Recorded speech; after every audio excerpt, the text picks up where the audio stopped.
মুহূৰ্তত আহি পৰিছে অসমৰ লগতে ভাৰতৰ বিভিন্ন প্ৰান্তৰ পৰা কেইবাটাও গুৰুত্বপূৰ্ণ খবৰ আৰু এনেবোৰ গুৰুত্বপূৰ্ণ খবৰসমূহ নিতৌ চাবৰ কাৰণে চেনেলটো ছাবস্ক্ৰাইব কৰি ভিডিঅ'টোত এটা লাইক কৰি দিব।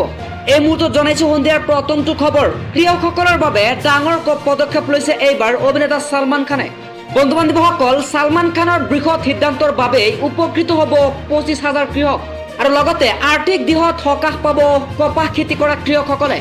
আৰু ছলমান খানৰ বিং হিউমেনে আৰম্ভ কৰিছে কপাহৰ দ্বাৰা তৈয়াৰ কৰা কাপোৰ আৰু উৎপাদন থলীৰ পৰাই বিং হিউমেনে কৃষকৰ পৰা ক্ৰয় কৰিব কপাহ আৰু প্ৰায় 25,000 কৃষকৰ পৰা সংগ্ৰহ কৰিব এই কপাহ।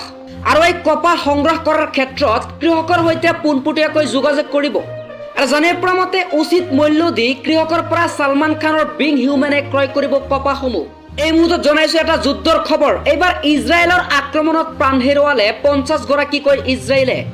বন্ধুসকল, 7 অক্টোবৰৰ আক্ৰমণত হামাছে পণবন্দী কৰিছিল 222 গৰাকীকৈ ইজৰাইলক আৰু এই 222 গৰাকীৰ 50 গৰাকী মৃত্যু হোৱাৰ দাবী জনাইছে হামাছ বিদ্ৰোহীয়ে। আৰু 21 দিন ধৰি ধাৰাবাহিক আক্ৰমণ কৰি গৈছে ইজৰাইল বুলি এক ডাঙৰ খবৰ আহি পৰিছে। আৰু এই ইজৰাইলৰ ভয়ংকৰ আক্ৰমণত গাজাত শেষ হৈ পৰিছে এতিয়া পানী লগতে বিদ্যুৎ সেৱা। আৰু ইজৰাইলৰ আক্ৰমণত মৃত্যু হৈছে 30 জন হামাছ বিদ্ৰোহীৰ শীৰ্ষ কেডাৰ। আৰু খবৰ পোৱা মতে ইজৰাইলী সেনাই হত্যা কৰিলে ৰিফাত আব্বাছ ইব্ৰাহিম জাব্ৰা নামৰ বিদ্ৰোহী।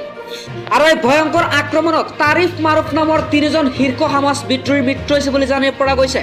পৰৱৰ্তী খবৰটো হৈছে এটা ভয়ংকৰ খবৰ। এইবাৰ চিৰিয়াৰ ওপৰত আমেৰিকাই চলাইছে বৃহৎ এয়াৰ ষ্ট্ৰাইক আৰু ইতিমধ্যে কেইবাটাও ঘাটিত আক্ৰমণ চলালে আমেৰিকাৰ বায়ু সেনাই বুলি জানিব পৰা গৈছে। আৰু খবৰ পোৱা মতে চিৰিয়াই য'ত মজুত ৰাখিছিল অস্ত্ৰ ভাণ্ডাৰ তাতেই আমেৰিকাই এয়াৰ ষ্ট্ৰাইক প্ৰয়োগ কৰিছে। আৰু বন্ধু বান্ধৱীসকল, জো বাইডেনৰ নিৰ্দেশত বায়ু সেনাই এয়াৰ ষ্ট্ৰাইক প্ৰয়োগ কৰিলে চিৰিয়াৰ ঘাটিতে আৰু ইৰাণ সমৰ্থিত সন্ত্ৰাসবাদীৰ ঘাটিতে ৰকেটেৰে আক্ৰমণ কৰিছে আমেৰিকাই। আৰু চিৰিয়াৰ পৰা ইৰাণলৈ কেইবাটাও আমেৰিকান সেনাৰ ঘাটিত আক্ৰমণ চলাইছিল সন্ত্ৰাসবাদীৰ গোটে বুলি জানিব পৰা গৈছে।